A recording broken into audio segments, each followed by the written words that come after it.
Okay, welcome back. ચાલો ગણિતની દુનિયામાં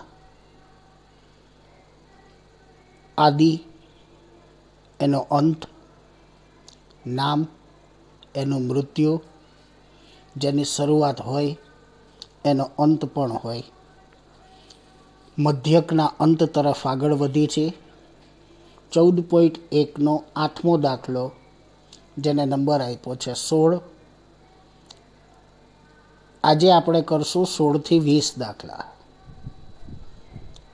જેમાં ક્વેશ્ચન આપ્યો છે એક વર્ગની સમગ્ર સત્રની 40 વિદ્યાર્થીઓની ગેરહાજરીની યાદી વર્ગ શિક્ષક પાસે છે. વિદ્યાર્થીઓની ગેરહાજર દિવસોની સંખ્યાનો મધ્યક શોધો. સૌથી પ્રથમ આપણને ગેરહાજર દિવસોની સંખ્યા આપી છે 0 થી 6, 6 થી 10, 10 થી 14, 14 થી 20, 20 થી 28, 28 થી 38 અને 38 થી 40. વિદ્યાર્થીઓની સંખ્યા આપી છે 11, 10, 7, 4, 4, 3 અને 1. આડી આપેલી માહિતી આપણે સીધા કોલમમાં લખી લઈ અને ઓબ્વિયસલી હવે એવી તમારી પાસે અપેક્ષા રાખું કે તમારી નજર બાજ જેવી થઈ ગઈ હોય, તમારો શિકાર પકડાઈ જવો જોઈએ.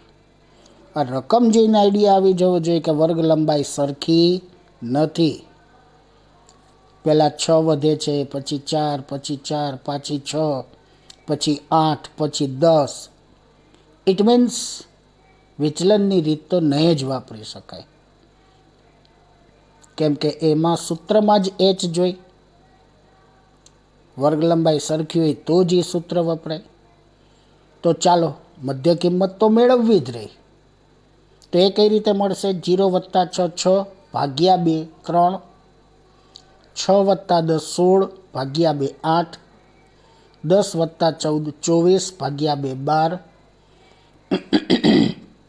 14 + 20 34 ભાગ્યા 2 17, 20 + 28 48 ભાગ્યા 2 24, 28 અને 38 58, 59 60, 66 ભાગ્યા 2 33, 40 અને 38 78 ભાગ્યા 2 39. મતલબ કે દાખલા નંબર 2ની જેમ કરશું, ગુણાકાર FI/XI સીધી રીતે. FI રકમમાં આપેલો તો XI આપણે મેળવો. ગુણાકાર કરો 11 તેરી 33, 10 8 80, 12 7 84, 17 ચોક 68, 24 ચોક 96, 33 તેરી 99 અને 39 એકા 39. FI/XI નો સરવાળો કરશું, જેને કહેવાશે સિગ્મા FI/XI. ટોટલ મળશે 499 અને આવૃત્તિઓનો સરવાળાને સિગ્મા FI જે મળશે 40. જૂનું ને જાણીતું સૂત્ર x બાર બરાબર સિગ્મા FI/XI ના છેદમાં સિગ્મા FI. મતલબ 499 ભાગ્યા 40.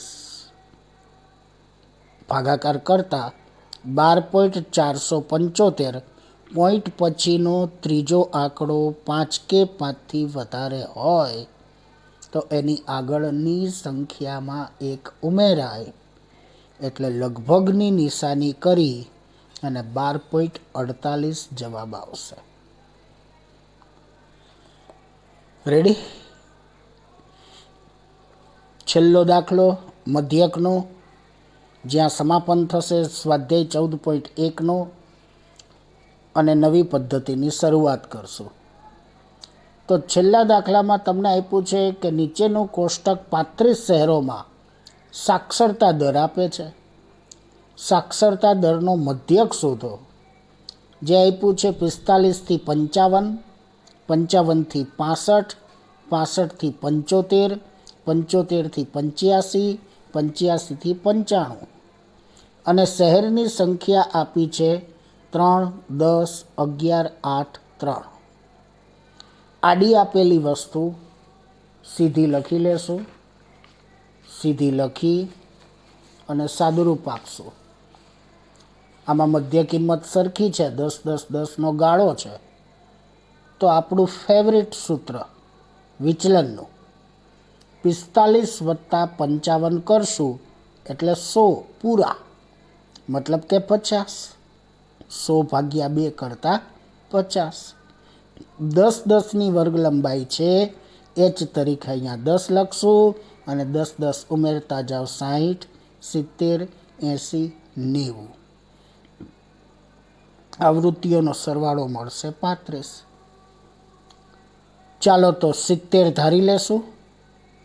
જે ધારશું એની સામે 0 UI તરીકે, અને એનેથી નાની સંખ્યામાં જતા -1 -2, મોટી સંખ્યામાં 1 અને 2.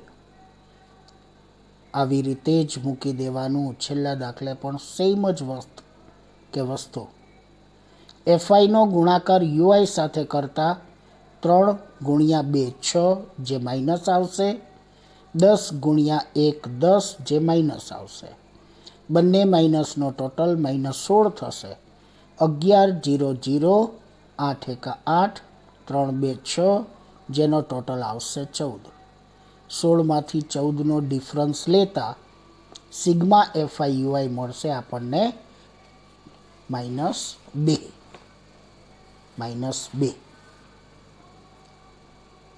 કોષ્ટક ક્રિયા પરિપૂર્ણ અને હેતથી, ભાવથી, પ્રેમથી છેલ્લી વાર સૂત્ર મૂકી લઈ x બાર બરાબર a plus sigma FI UI ના છેદમાં સિગ્મા FI ગુણ્યા h. એ તરીકે ધારેલી સંખ્યા 70, સિગ્મા FI UI તરીકે -2, સિગ્મા FI તરીકે 35 અને h તરીકે 10. 5 વડે છેદ ઉડે છે. 5 2 10, 5 7 35. 2નો ગુણાકાર 2 સાથે 4. 70 પછી પ્લસ છે અને 2 માઇનસ હતા, પ્લસ માઇનસ માઇનસ. 4 / 7 કરતાં જવાબ મળશે 0.5714.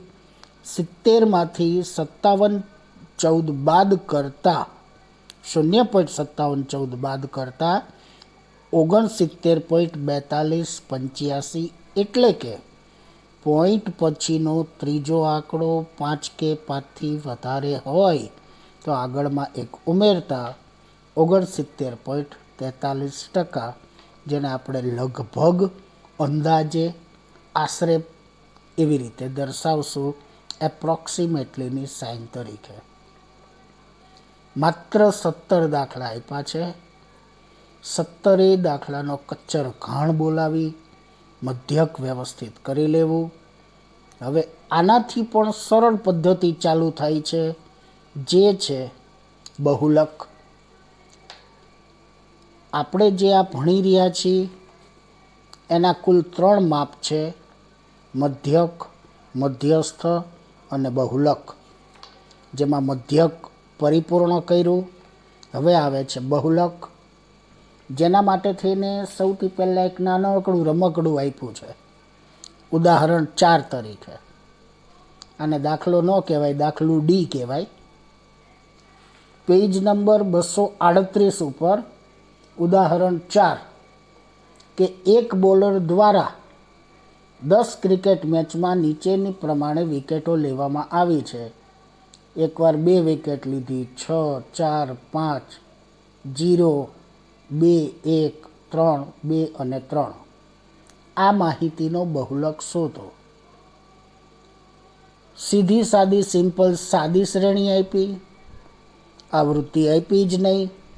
આવૃત્તિ વિના આપેલું હોય ત્યારે જોવાનું કે આપેલ શ્રેણીમાં કયો પ્રાપ્તાંક સૌથી વધુ વખત છે. શું જોવાનું? કે આપેલી શ્રેણીમાં કયો પ્રાપ્તાંક સૌથી વધુ વખત છે. જે વધુ વખત હોય એને બહુલક કહેવાય. સિમ્પલ. મેં અહીંયા યાદ રાખો એમ કરીને લખ્યું છે કે જે પ્રાપ્તાંક સૌથી વધુ વખત આવે તેને બહુલક કહેવાય. આમાં કોણ વધારે વાર છે? 2 વધારે વાર પુનરાવર્તન પામે છે, 3 વાર આવે છે, એટલે બહુલક તરીકે શું આવશે? 2. બહુલકનો સંકેત છે ઝેડ. આ નાનકડી દાખલુડી 18મી. એના પછી હવે થોડું હાર્ડ, એટલે આ દાખલાના કમ્પેરિઝનમાં હાર્ડ પણ સહેલામાં સહેલી પદ્ધતિ છે બહુલક. પેજ નંબર 238 ઉપર બહુ જ સરસ છણાવટ સભર કીધું છે. બહુલકનું સૂત્ર આપ્યું છે.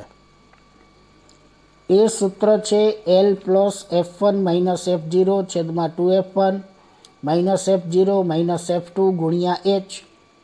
સૂત્રને સરસ સમજાવ્યું છે એટલે સમજાવવાની કોઈ જરૂર નથી. સંકેતમાં આનો સમાવેશ એટલે જ નથી કર્યો કારણ કે અહીંયા તમને સંકેત આપી દીધા છે. L તરીકે બહુલક વર્ગની અધઃસીમા, H તરીકે વર્ગ અંતરાલની લંબાઈ, F1 તરીકે બહુલક વર્ગની આવૃત્તિ, F0 તરીકે બહુલક વર્ગના આગળના વર્ગની આવૃત્તિ અને F2 તરીકે બહુલક વર્ગની પાછળના વર્ગની આવૃત્તિ. આ સૂત્ર પાકું કરી લેવું અને આપેલા સંકેતો પાકા કરી લેવા, બીજો કોઈ છૂટકો નથી. પ્રેમથી આસાનીથી યાદ રહી જાય એવી વસ્તુ છે. ઉદાહરણ 5 પેજ નંબર 238 ઉપર કે વિદ્યાર્થીઓના એક સમૂહે એક વસ્તીમાં 20 પરિવારની સભ્ય સંખ્યા પર સર્વેક્ષણ હાથ ધર્યો. તેનાથી પરિવારના સભ્યોની સંખ્યા માટે નીચેનું આવૃત્તિ કોષ્ટક બન્યું. પરિવારની સભ્ય સંખ્યા આપી છે 1 થી 3, 3 થી 5, 5 થી 7, 7 થી 9 અને 9 થી 11. પરિવારની સંખ્યા 7, 8, 2, 2 અને 1 આપેલ છે. આડી આપેલી વસ્તુ આપણે સીધી લખી નાખશું. સીધી લખ્યા પછી શું કરવાનું? હવે નવી વસ્તુ છે એટલે ધ્યાન આપજો, વ્યવસ્થિત જોઈ લો કે જે આવૃત્તિ આપી છે 7, 8, 2, 2 અને 1, એમાં સૌથી મોટામાં મોટી આવૃત્તિ કોણ છે? 8. કોણ છે મોટામાં મોટું? 8. એને કહેશું આપણે નંબર 1, એક કદમ F1 તરીકે ઓળખીશું. એની ઉપરની સંખ્યાને F0 તરીકે અને એક પછી જે આવે એ 2. સિમ્પલ છે. મોટામાં મોટાને શું કહેશું? 1 નંબર. એની આગળ જે હોય એને શું કહેવાય? 0, કારણ કે એકડામાં 1ની આગળ 0 આવે એટલે F0 અને 1 પછી શું આવે? 2 એટલે F2. યસ. તો જે મોટામાં મોટી આવૃત્તિ હતી એની સામેની વર્ગ લંબાઈ છે 3 થી 5. 3 થી 5માં જે 3 છે એટલે કે તમારા ડાબા હાથ તરફ જે હોય ને 1, 3, 5, 7, 9 છે એને લોઅર લિમિટ કહેવાય. શું કહેવાય? Lower limit. અને તમારા જમણા હાથ તરફ જે છે 3, 5, 7, 9, 11 એને હાયર લિમિટ કહેવાય. તો આપણે જે મોટામાં મોટી આવૃત્તિ છે એની સામેનું જ લોઅર લિમિટ એટલે L 3 થશે અને 2, 2ની વર્ગ લંબાઈ છે H બરાબર 2. જોઈતી વસ્તુ આપણને મળી ગઈ. આપેલી રકમને આપણે વ્યવસ્થિત નીચોવી લીધી. હવે સૂત્રમાં કિંમત અને સાદુરૂપ. સૂત્ર ફરી પાછું યાદ રાખશું. Z બરાબર L plus F1 minus F0 છેદમાં 2F1 minus F0 minus F2 ગુણ્યા H. સૂત્રમાં કિંમત મૂકતા જઈ L લોઅર લિમિટ આપણે 3 ગોતી હતી એ 3. F1 મોટામાં મોટી સંખ્યા 8. F0 મોટામાં મોટી આવૃત્તિની ઉપરની આવૃત્તિ 7 એટલે -7. 2F1 એમાં 2 તો ઓલરેડી આપી જ દીધા છે એટલે 2 લખી નાખવાના. એવો વિચાર નહીં કરવાનો કે આ 2 ક્યાંથી આવ્યા. સૂત્રમાં જ 2 આપી દીધા છે એટલે આ 2 એમને એમ આવશે. F1ની જગ્યાએ મૂકશું 8. સૂત્રમાં F0 છે ત્યાં આવશે -7 અને છેદમાં F2 પણ છે જે આવશે -2. એચ તરીકે વર્ગ લંબાઈ 2ની છે, માટે 2. ચાલો તો સાદુરૂપ આપો. 8માંથી 7 બાદ કરો તો 1. 8 ગુણ્યા 2 કરો તો 16. આ 7 અને 2 બે માઇનસ છે, એટલે સમાન નિશાનીય સરવાળો. 7 ને 2 9, પણ નિશાની કેવી આવશે? માઇનસની છે. અને 2ની વર્ગ લંબાઈ છે, જેનો ગુણાકાર 1 સાથે કરો તો 2, અને 16માંથી 9 બાદ કરો તો 7. ભાગાકાર કરી નાખશું. 2/7 0.286, જેને 3માં ઉમેરી દો એટલે 3.286. બહુલકનો દાખલો પૂછાય તો મજા આવે, એકદમ ઇઝી થઈ જાય, કશું જ યાદ રાખવાનું નથી. F1, F0, F2 આપ્યું હોય એને ખાલી વ્યવસ્થિત રીતે નોંધતા આવડવું જોઈએ કે કોણ છે કોણ નહીં. આગળ વધશું છેલ્લા દાખલા તરફ, જે તમારા પેજ નંબર 239 ઉપર આપ્યું છે. એમાં એમ કીધું છે કે ગણિતની પરીક્ષામાં 30 વિદ્યાર્થીઓના ગુણનું વિતરણ ઉદાહરણ 1ના કોષ્ટક 14.3માં આપેલ છે. એટલે આગળ આપણે દાખલો કર્યો ને એ મધ્યકમાં કર્યો તો હવે એમાં બહુલક શોધો. તેને મધ્યક સાથે સરખાવો, બહુલક અને મધ્યકનું અર્થઘટન કરો. તો સૌથી પહેલાં તો કોષ્ટક નંબર 14.3ની અંદર જે રકમ આપી છે એ આપણે જોઈને લખી લઈ. તો એ રકમ છે 10થી 25, 25થી 40, 40થી 55, 55થી 70, 70થી 85 અને 85થી 100. સામે આવૃત્તિ આપી છે 2, 3, 7, 6, 6 અને 6. રિપીટેશન કરશું ફરી પાછું કે મોટામાં મોટી આવૃત્તિ કોણ છે? 7. એને કહેશું F1. F1ની ઉપર કોણ હોય? F0. અને F1ની નીચે કોણ હોય? F2. F1 સામે L તરીકે, મેં કીધું હતું ડાબા તરફ જેટલા પણ હોય એને L કહેવાય, ને જમણા તરફ હોય એને H કહેવાય. તો 7ની સામે 40થી 55 છે, L તરીકે 40 આવશે. વર્ગ લંબાઈ જોવો તો કેટલાનો વધારો છે? 15, 15નો.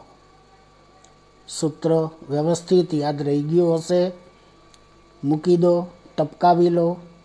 Z બરાબર L plus F1 minus F0 છેદમાં 2F1 minus F0 minus F2 into H. સૂત્રમાં કિંમત મૂકો. L તરીકે 40, F1 તરીકે 7, F0 તરીકે 3. બે રકમમાં આપેલા છે. F1 તરીકે 7, F0 તરીકે 3 અને F2ની પ્લેસ ઉપર 6. લાસ્ટમાં H જોવો તો 15, 15નો વધારો દર્શાવે છે, માટે 15. 7માંથી 3 બાદ કરશું તો કેટલા મળશે? 4. એ 4નો ગુણાકાર 15 સાથે કરો તો 15 ચોકું 60. 7 ગુણ્યા 2 કરો તો 14, અને સમાન નિશાનીય સરવાળો બંને માઇનસ છે, એટલે 3 અને 6 9. 14માંથી 9 બાદ કરી તો મળશે આપણને 5, જેને 60 વડે ભાગી નાખો તો મળશે તમને 12. 40માં 12ને ઉમેરતા જવાબ મળશે 52. આપણને એમ કીધું હતું કે આ દાખલામાં બહુલક અને મધ્યકનું અર્થઘટન કરો. મેં તમને અગાઉ પણ કીધું હતું કે અર્થઘટન કરવું જરૂરી છે. એનો એકાદેક અલાયદો માર્ક રાખેલો હોય એટલે અર્થઘટન લખો. જે મધ્યક 62 મેળવ્યો તો આપણને, તેથી સરેરાશની દ્રષ્ટિએ 62 ગુણ મેળવ્યા છે. જ્યારે બહુલક 52 છે, તેથી મહત્તમ સંખ્યામાં વિદ્યાર્થીઓએ 52 ગુણ મેળવ્યા છે. આવું અર્થઘટન થશે. તો આ હતા આજના 16 થી 20 દાખલા. હવે પછી કરશું 21 થી 25. ઓકે.